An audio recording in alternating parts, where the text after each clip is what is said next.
Câmara, a entrevista de hoje recebe a coordenadora adjunta da Casa da Menina, Silvia Vargas. A instituição atende dezenas de crianças e adolescentes que não podem estar com as suas famílias biológicas. Obrigada por aceitar o nosso convite, Silvia. Seja bem-vinda à Câmara Entrevista. Obrigada pelo convite. Eu que agradeço a oportunidade de estar aqui e poder conversar com você sobre a situação da Casa da Menina. Silvia, nos conta um pouco de como é que é a rotina na Casa da Menina. Todos estudam? Como é que é trabalhar com crianças e adolescentes todas juntas? Hoje nós temos na Casa da Menina, são 20 meninas abrigadas. Nós temos uma bebê recém-nascida e depois uma de 1 ano e 3 meses e a partir de 4 anos. As de 4 a 17 anos, que seriam, nós abrigamos até 18 anos incompleto, todas estão na escola. Só não a bebê e a de 1 aninho e 3 meses. As outras todas frequentam a escola, agora estão entrando em processo de férias. Mas elas pertencem à educação infantil, ensino fundamental e ensino médio, de acordo com a idade e a condição de escolaridade que elas estão. E elas têm atividades extras, além da aula? Tem. Elas fazem atividades, como por exemplo, elas fazem zumba na Urcamp, junto com os alunos de educação física. Elas têm outras atividades, às vezes, que algumas instituições ou associações ou empresários da comunidade ofertam. Então, sempre que possível, elas estão envolvidas em outras atividades que possam ser consideradas extraclasse, ou a gente traz para dentro da própria casa outros profissionais que possam trabalhar com elas e que possam auxiliar tanto na questão da escola ou em questões de lazer. E como é que é essa cobrança, assim, porque quando a gente tem um filho e ele estuda, tem aquela questão do já fez o tema, como é que está indo na aula, se tem algum problema o professor chama na escola. No caso dessas meninas que não estão nas suas famílias, como é que se procede? Vocês ficam responsáveis, vocês fazem essa cobrança? Funciona da mesma forma. É como se fosse uma família, só que muito grande. Então, o funcionamento é o mesmo. Quem responde, em geral, por essas atividades de escola, assim, quando é chamado na escola, quando tem algum problema, se a menina está com dificuldade, alguma coisa nesse sentido, quem vai à escola é a nossa psicóloga, a Andressa Moura, e acompanhada da nossa assistente social, que é a Luciana. Então, as duas, em geral, sempre juntas, dificilmente vai uma pessoa só, dificilmente nós costumamos fazer algum tipo de atividade que seja referente a alguma das meninas sozinhas, sempre mais de uma, para que se tenha mais de uma escuta e para que se possa resolver de uma maneira mais conjunta, né? Sempre no coletivo, sempre em gestão. Sempre discutindo mais e conseguindo entender melhor o que pode ser feito na situação de cada criança. Então, em relação a essas necessidades, em relação à escola, é dessa forma que é feito. Para a questão dos temas, para a questão de estudar, é como qualquer criança. Tem algumas que são mais dedicadas, tem outras que são menos, tem algumas que são mais motivadas, outras menos. Temos pessoas que são voluntárias, que vão até a casa para auxiliar as meninas a estudar, trabalhar com as matérias que elas têm mais dificuldade. E assim a gente vai levando o ano. E quando que uma menina é encaminhada para lá? Quais são as situações em que uma menina vai para a Casa da Menina, por exemplo, um fato curioso, uma recém-nascida, por que está na Casa da Menina, assim? A questão das recém-nascidas é, em geral, ou porque os pais são dependentes químicos, são usuários de droga, na maioria das vezes, ou porque não tem assim, a mínima condição daquela criança retornar com aquela mãe, ou porque aquela mãe não tem casa, está na rua, ou está em situação de extrema vulnerabilidade. Então, para que a criança não seja submetida a essa condição, ela é abrigada. Então, isso é o que faz o recém-nascido ser abrigado. As crianças maiores, ou por situação de violência, situação de vulnerabilidade social, quando ela tem algum dos seus direitos violados.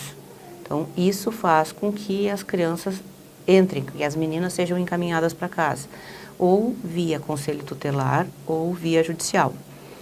Na maioria das vezes, por algum tipo de denúncia, ou de familiares, ou de vizinhos, ou da escola, de alguma forma, a comunidade se articula, fica sabendo de alguma coisa, faz a denúncia para algum desses órgãos, é notificado, e aí, em geral, quem retira a criança é o conselho, em geral também com determinação judicial, e nos traz para ser abrigada.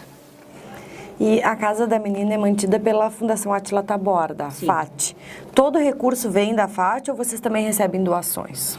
Todo recurso vem da FAT, mas nós recebemos doações como gêneros, roupas. Então, a casa é muito bem assistida também pela comunidade. A comunidade bagiense abraça muito bem a causa, as instituições.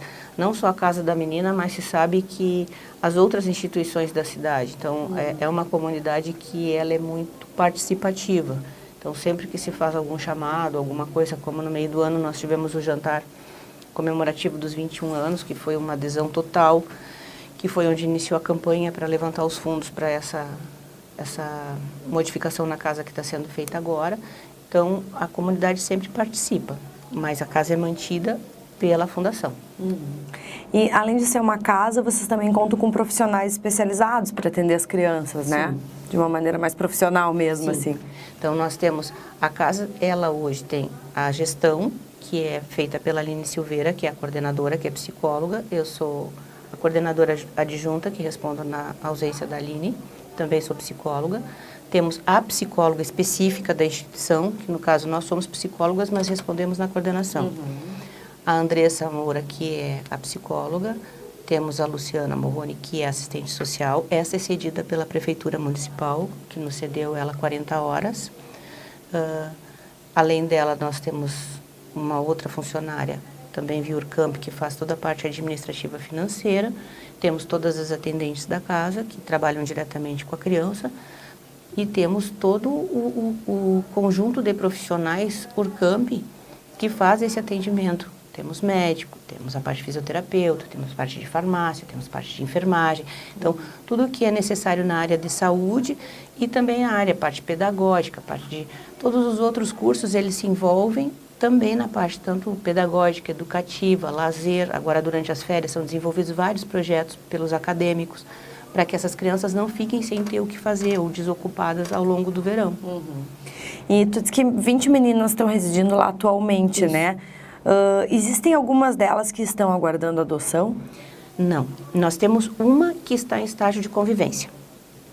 Essa é a única no momento que está no Cadastro Nacional de Adoção, mas já em estágio de convivência. É uma adolescente, então ela já está convivendo com a família, ela já passa os finais de semana com essa família para a qual ela irá.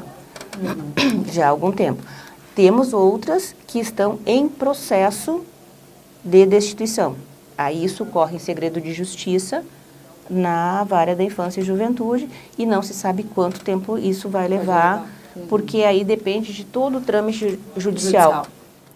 E falando sobre isso, né, como é que estão os processos hoje, já que a gente teve uma alteração na lei para viabilizar que seja mais rápido esse processo de adoção, tanto para a parte das famílias que aguardam, quanto das crianças que precisam de uma família que as acolha, né?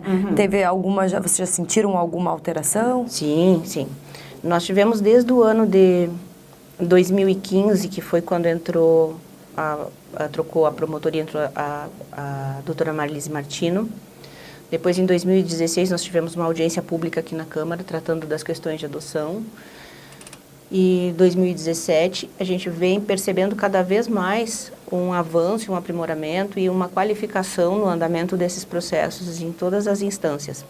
Tanto que no ano agora de 2018, de 2017 a 2018, pelo que se tem de informação da Vara de Infância e Juventude, que foi levantado por um trabalho que uma comissão especial da adoção da OAB, que também foi constituída nesse ano, nos trouxe, é que ocorreram 17 adoções. Então, sim, 17 crianças, claro que teve grupo de irmãos e tudo mais, só que isso é um número extremamente significativo para uma cidade como a nossa, para uma população, porque nós somos são 3 abrigos, né? É a Casa da Menina, que trabalha do 0 aos 18 incompleto, a Casa do Guri, que é do 0 aos 12, e depois a do adolescente, dos 12 aos 18. Mas o número de crianças abrigadas não é tão grande. E o número de crianças que estão para adoção também não é tão grande. Porque as crianças, na sua maioria, elas ficam abrigadas porque elas estão com os direitos violados ou em situação de vulnerabilidade. A grande maioria delas vai retornar para a sua família.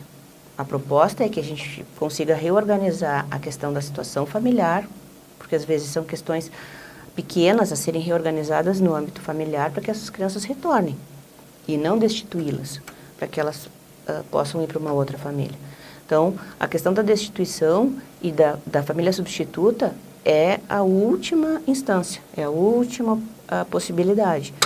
Mas, dentro desses casos que aconteceram, em relação aos anos anteriores, 2017 foi um ano extremamente produtivo e já se vê a agilização que aconteceu pelo número de adoções que aconteceram. Mas às vezes não parece, assim, agora numa opinião tua, assim, e uma curiosidade minha, não parece, assim, às vezes uma insistência, por exemplo, aquela criança foi destituída daquela família, foi para um abrigo. Uhum. Ela retorna para aquela família e ela sofre, de repente, os maus tratos ou, enfim, algum fato que ela é destituída de novo. E aí ficar insistindo, às vezes, não parece uma perda de tempo, enquanto tem tantas famílias, porque o número de famílias que aguardam uma adoção é muito grande, né? Sim. Aí nós temos um problema que ele vai se ampliando. Essa questão porque legalmente é o que precisa ser feito. Uhum. Então, no caso assim, os pais não têm condições de ficar com aquela família. Então, legalmente tem que ser avaliada a família extensa. Os avós, os tios, outros familiares que tenham interesse em acolher aquela criança. Uhum. Tá? Então, só depois de esgotados esses recursos é que essa criança pode entrar para um processo de destituição. Acontece essas falhas de que, sim, uma vez que ela veio, às vezes o ideal seria que a gente nem retornasse, dadas as condições familiares, talvez.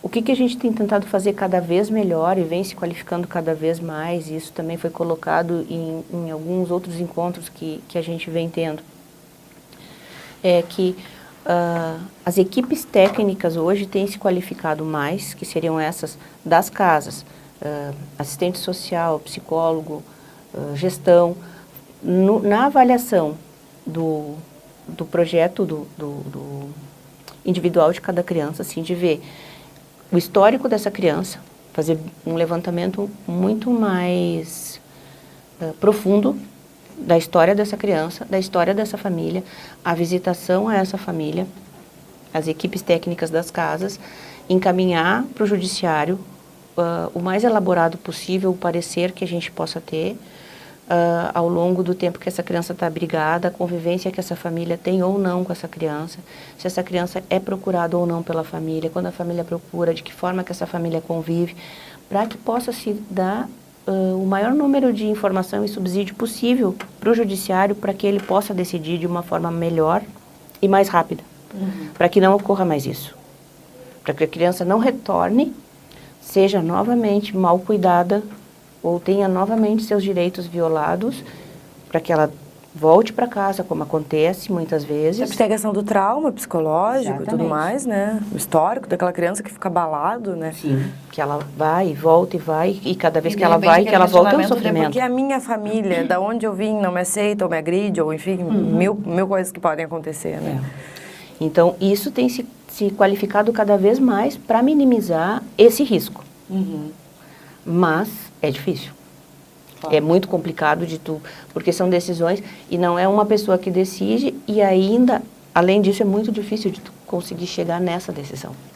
E até porque muitas vezes aquela própria família que agrediu, enfim, que é a família que tem que tem a preferência, né, digamos assim, pode dentro de um processo de adoção dizer, não, mas eu queria de volta. Então, por isso, de repente, tem que ter todo esse... Por isso que primeiro... E aí já fere um processo de adoção, vai mais além, né? Todo um círculo que faz parte. E outra coisa que tu colocaste, o número de famílias na espera da adoção, ele é bastante grande. Mas existe também... As exigências, exato. O maior número de pessoas na espera da adoção são por crianças pequenas. Brancas. Meninas brancas até 3, 4, 5 anos. E então, já se ampliou, né? Porque ainda até os 5, eram bebês, assim, era... Até 2 anos. E já se conseguiu um trabalho dentro de um grupo de adoção, a gente andou fazendo umas matérias de um grupo de adoção, já se conseguiu fazer um trabalho de conscientização com essas famílias, de ampliar o leque, né, de exigências. E nós temos na cidade famílias que mudaram o perfil, que já estão com suas crianças que saíram do bebê e que estão com crianças com 1 ano e pouco, 2 aninhos. Então, assim, só que porque o tempo que leva até chegar na destituição, aquela criança deixou de ser bebê. Claro. Então, para chegar, para alguém receber um bebê é muito difícil. Então, as famílias vão esperar por 6, 7, 8 anos. E o número de crianças que acabam entrando no cadastro, ele é muito maior de crianças com 6, 7, 8, 10, 12, 14 anos. E aí essa conta nunca fecha. Claro. Mas, felizmente, nós não temos nada no cadastro de adoção hoje. Pelo menos não das meninas. Que bom, né? Felizmente. E quando encontra-se essa família, né, para adotar, dentro de um processo de adoção, há um período de adaptação entre eles antes da criança ou do adolescente sair definitivamente da casa da menina? Sim. A família vem para conhecer a criança de uma forma quase que anônima. Então, a criança ela vai ser conhecida sem saber que aquela família está interessada, sem né? ser exposta diretamente a que aquilo é uma possibilidade, para que ela também possa ficar tranquila e natural e não ser sujeita a um trauma. E aí passa a existir uma convivência, sabe? Para que a família também possa ir conhecendo a criança, percebendo, vendo como ela age. E aí vai se constituindo essa convivência, que ela vai se aprofundando, até que a família tenha a liberdade de sair com a criança, levar para passear, passar os finais de semana, que é o que acontece hoje com essa adolescente que já está em processo de convivência. Então, ela vai aos finais de semana e retorna para casa. Durante a semana, ela fica na casa, ela estuda, ela permanece convivendo. Aos finais de semana, ela passa com a família, que vai ser a família substituta dela. Agora, vocês estão com uma campanha, né, para a reforma dos quartos das meninas. Nos conta como é que funciona essa campanha. Tá.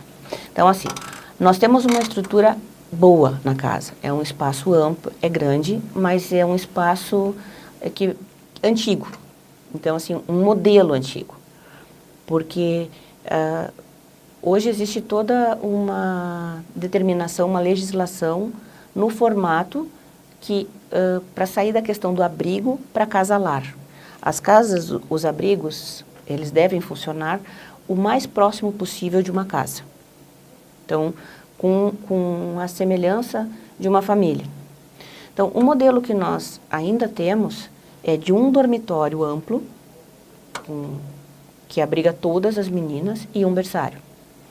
Então, o que nós precisamos hoje é conseguir desmembrar em vários dormitórios, que pelo espaço físico que nós temos, ele nos dá condições de colocar em 3 e dividi-las por faixa etária. Então, para que fiquem as pequenininhas, as médias e as maiores. Para que elas possam ter um pouco mais também de individualidade. Porque hoje elas todas dormindo em um mesmo dormitório, as caminhas ficam assim, que no esticar um braço, elas tocam na caminha do lado. Então, nós já ganhamos 16 camas, que são cama tipo bicama, e com um balcão, uma guarda lateral, onde elas vão ter espaço para colocar um livro, para colocar o óculos, para colocar... Porque hoje elas não têm isso. Elas não têm uma cômoda, um móvelzinho do lado onde elas possam deixar um copinho d'água, o seu óculos, o seu livrinho. Então, a ideia é dar qualidade para elas. Dar um pouco mais daquilo que a gente tem de fato em casa com os nossos filhos. Ter um pouco de individualidade, né? E ter a característica de cada um no lugar onde elas dormem. Que o lugar onde a gente dorme é um lugar tão sagrado, assim, que tem a cara da gente. É o meu quarto. Não é o eu vou pro dormitório. Eu vou pro meu quarto, sabe? De poder usar o seu quarto, de poder ter essas coisas, de poder ter os seus bichinhos, ursinhos, essas coisinhas que menina gosta de ter ali próximo de si, de forma muito mais individualizada.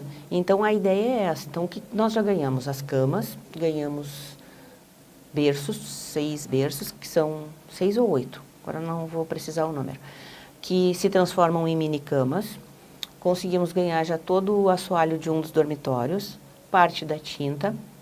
A mão de obra é da Construsaper, que é quem está fazendo a obra do Hospital do HU, que ela nos dá mão de obra nos dias de chuva. Então, a gente está, apesar de ser verão, gente, todo mundo quer sol, a gente quer chuva nos dias de semana. Porque quando chove, a gente tem a mão de obra para trabalhar na casa. E tem a ASM, ela abriu conosco uma linha de parceria, onde ela dá o desconto, ela fez como se fosse uma lista de... Como essas listas de aniversário, casamento, aonde estão as nossas necessidades, seja em piso, rejunte, cimento, o que é necessário está lá listado para ser vendido com desconto e eles dão o frete. Então, quem quiser colaborar, é só passar na SM e comprar 1 metro de piso, 2 metros de piso, um saco de cimento, qualquer coisa. Porque no somatório, é como eu disse, um dormitório a gente já está conseguindo, e material está concluído, sabe? Faltam 2. Então, e assim a gente vai indo. O que nós gostaríamos era de conseguir concluir isso até que antes do Natal. Acho que não vai dar, mas igual a gente entra o verão, não tem problema. Essa campanha, como eu comentei antes, nós começamos ela no meio do ano com o jantar comemorativo aos 21 anos, onde o curso de gastronomia fez o jantar, fez todo o cardápio, preparou todo o jantar, foi um sucesso. Nós levantamos parte do dinheiro, só que para mexer nessa parte de construção, de obra, de reforma, vai muita coisa. A gente que faz em casa sabe, né? Que o cálculo é um, mas às vezes sempre começa sobe, a mexer, né? aparece outra coisa. E o outro espaço que está sendo também readequado é o banheiro, porque elas precisam também de um pouco mais de são 20 meninas, ou tirando os bebês, que sejam 16, 18, para tomar banho, para usar o banheiro. E a gente sabe também, pelo uso em casa, ele precisa ser adequado à necessidade, ao uso. Claro. E isso também está sendo reformado e readequado. E então, quem quiser ajudar, pode se dirigir na SM Materiais de Construção para fazer a compra. Pode ser de forma anônima, né? Tem pessoas que preferem ser de forma anônima. Se quiser também fazer print da notinha e nos mandar, ou enviar, ou se quiser publicar, quer fazer anônimo, quer divulgar, por nós é indiferente. O que a gente precisa é ver os dormitórios prontos. É ver os dormitórios prontos. E hoje existe algum programa de apadrinhamento que as pessoas possam colaborar de forma mais efetiva, também com carinho, as crianças e adolescentes que estão lá? Existe um programa que é o apadrinhamento afetivo, só que ele não está em vigor na cidade de Bagé. Para que isso funcione, ele precisa ser legalizado a partir do fórum da Vara da Infância e da Juventude. A pessoa teria que se habilitar, existe todo um cadastro legal para que isso possa acontecer. Do contrário, o que a gente tem? A gente recebe visita, a gente recebe pessoas que fazem atividades na casa, tudo mediante prévio acordo. Liga para casa, combina, propõe qual é a atividade, como agora durante esse mês de dezembro, é assim, quase que diário as atividades que tem feito, que o pessoal tem se proposto. Algumas empresas, algumas escolas, Rotary, Interactions, várias entidades que propõem de fazer atividades com as meninas da casa, levar presentes e tudo mais, mas de maneira informal. O apadrinhamento, não, ainda não temos na cidade de Bagé. E agora no fim do ano, tem alguma atividade especial proposta por vocês, que a comunidade possa colaborar, ou essas proposições podem vir da comunidade mesmo? Não, no momento, assim, a gente tem as atividades da agenda de final de ano. Então, nós já tivemos algumas que foram propostas de festinhas e atividades para finalizar o ano para as meninas. Hoje à noite tem a festinha delas de final de ano, que vai ser num salão. Elas já tiveram nessa semana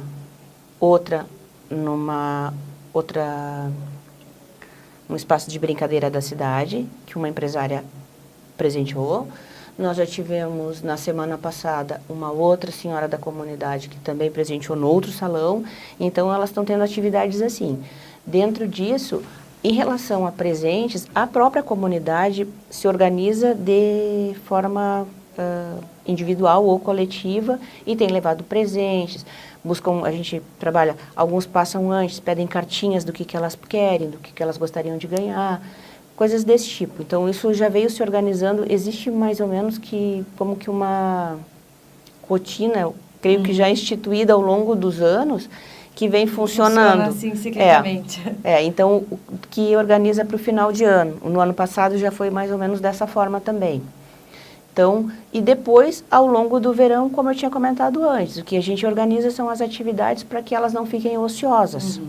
Porque o verão é longo, não tem escola, então de organizar como nós vamos, que tipo de ocupação para passar o verão, mas nada mais assim estruturado em relação ao Natal. E como é que funciona a noite de Natal na casa da menina, né? Porque é uma data que a gente está com as famílias comemorando e elas, como a família delas no momento é aquele local, vocês fazem uma celebração, tem algumas pessoas da equipe que ficam de plantão, Sim. como é que funciona? Sim, aí é feito uma noite de Natal com elas. Da mesma forma que se faz em casa, isso. Aí é feito, começa mais cedo e vai se estendendo, porque mesmo quem não está no plantão muitas vezes passa por lá, vai ficar um pouquinho, daí vai outro e troca. Tem o pessoal que é o do plantão mesmo, mas os outros que trabalham, porque não tem como trabalhar com as meninas, com as crianças e não criar vínculo. Porque a gente cria um vínculo muito forte, a gente se apega, a gente conhece todo mundo, a gente sabe aquilo passa a fazer parte do nosso dia a dia, passa a fazer parte da nossa família. Então, é organizado. As meninas que têm família e têm condições, a família tem condições de passar o Natal com elas em casa, elas vão, de acordo com a liberação judicial. Sabe? As famílias pedem a liberação judicial, em condições, o juiz libera, elas passam, o final de semana passam essas datas comemorativas em casa e retornam. Então, é dessa maneira que se procede.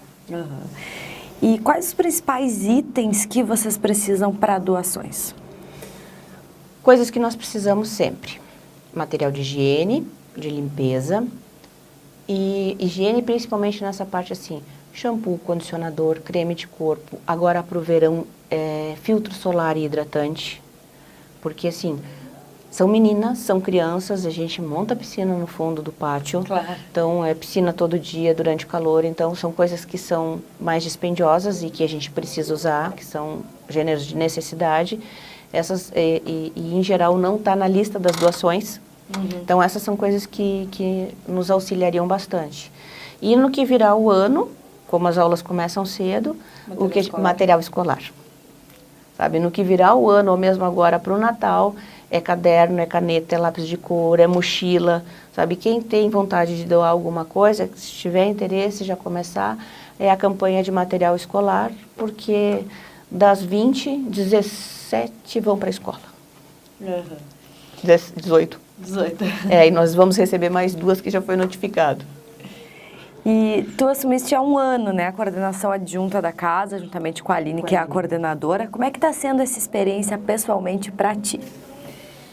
Olha, é uma experiência de vida, porque assim, é um trabalho que ele é muito gratificante, mas ele te exige muito. Então, porque tu tem que conseguir, por muitas vezes, deixar o coração de lado, sabe? Tem que usar muita parte racional e guardar muito emocional, para deixar para chorar em casa quieto, assim, porque o dia a dia, ele é sofrido, ele é pesado, as histórias dessas crianças, as coisas com as quais a gente convive, é muito sofrimento reunido num espaço pequeno, sabe? São várias meninas e ali não tem história alegre, não tem história boa. E elas são, ao mesmo tempo, sabe? Quando a gente convive elas são crianças alegres, elas são crianças carinhosas, elas são crianças afetivas.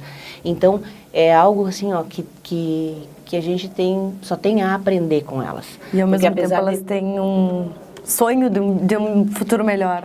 Apesar de tudo que elas passaram, sabe, elas conseguem te fazer o dia melhor. Porque elas te recebem com abraço, elas te recebem com beijo, elas te recebem com carinho. Elas incomodam, elas brigam, elas se desentendem como qualquer criança, mas elas te escutam, elas te atendem, elas te respeitam, sabe? Então, muda, é uma experiência que transforma uma vida.